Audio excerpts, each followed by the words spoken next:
అందరికీ నమస్కారం అండి. ఆంధ్రప్రదేశ్ రాష్ట్ర ప్రభుత్వ ఉద్యోగుల పెన్షనర్ల 12వ పీఆర్సీ పెండింగ్లో ఉన్నటువంటి బకాయిలపై కీలక నిర్ణయాలు దిశగా ప్రభుత్వం అడుగులు వేసిన ఈ 2024లో మనకి 22,000 కోట్ల పెండింగ్లో ఉన్నటువంటి బకాయిలలో సగమైన కొంత మేరకైనా చెల్లింపులు జరిగే విధంగా చర్యలు తీసుకోండి అని చెప్పేసి ప్రభుత్వ ఉద్యోగులు భావిస్తున్నారు.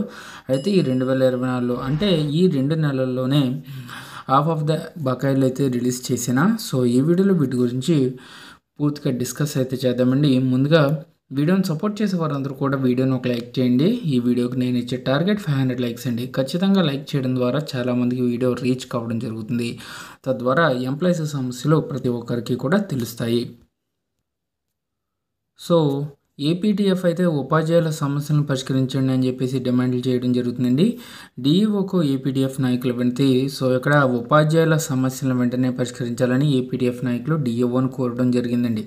ఆ సంఘం రాష్ట్ర కార్యదర్శి గౌనిపాతిరెడ్డి, జిల్లా ఉపాధ్యక్షుడు మోహనారెడ్డి, ఉపాధ్యాయ పత్రికా సంపాదకులు నరేష్, ఇతర నాయకులు బుధవారం డిఈఓ ప్రసాద్ బాబును ఆయన ఛాంబర్లో కలిశారు. ఈ సందర్భంగా వారు మాట్లాడుతూ క్షేత్రస్థాయిలో అపర్ ఐడి జనరేట్ కోసం ఉపాధ్యాయులు, ప్రధాన ఉపాధ్యాయులు అనేక ఇబ్బందులు ఎదుర్కొంటున్నారన్నారు. ఈ సమస్యలకు పరిష్కారం చూపాలన్నారు. అదేవిధంగా జిల్లాలోని ఉపాధ్యాయ సంఘాలతో తరచూ కోఆర్డినేషన్ మీటింగ్ నిర్వహించి టీచర్ల సమస్యల పరిష్కారంలో భాగస్వాములు కావాలని కోరడం జరిగింది. అలాగే ఉపాధ్యాయ ఉద్యోగులకి సంబంధించినటువంటి 12వ పీఆర్సీపై శాసనమండలిలో పీడీఎఫ్ ఎమ్మెల్సీలు కేఎస్ లక్ష్మణరావు, ఐ వెంకటేశ్వరరావు, స్వతంత్ర సభ్యులు పాకలపట్టి రఘువర్మ, సో చైర్మన్ కె మోషేను రాజుకు వాయిదా తీర్మానాన్ని బుధవారం అందజేయడం జరిగిందండి.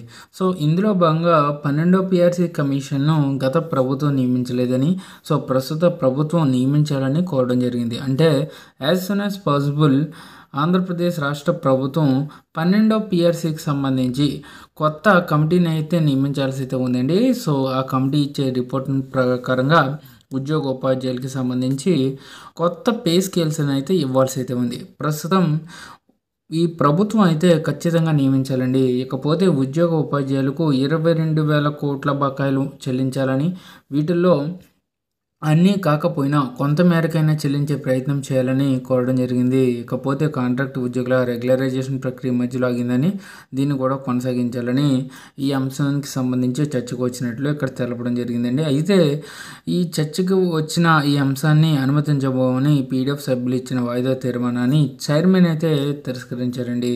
సో దీనికి సంబంధించి అప్డేట్ కూడా రావడం జరిగింది. కాబట్టి ప్రతి ఒక్క ఉద్యోగి కూడా తమ యొక్క పెండింగ్లో ఉన్నటువంటి బకాయిల్ని అయితే చెల్లించాలని చెప్పేసి అడుగుతున్నారు. సో ప్రభుత్వం అయితే త్వరలో నిర్ణయం అయితే తీసుకోవాల్సి అయితే ఉందండి. సో ఇదండి వాళ్ళ ఎంప్లాయీస్ సంబంధించి వచ్చిన తాజా updates. For more updates subscribe to our channel. Thank you.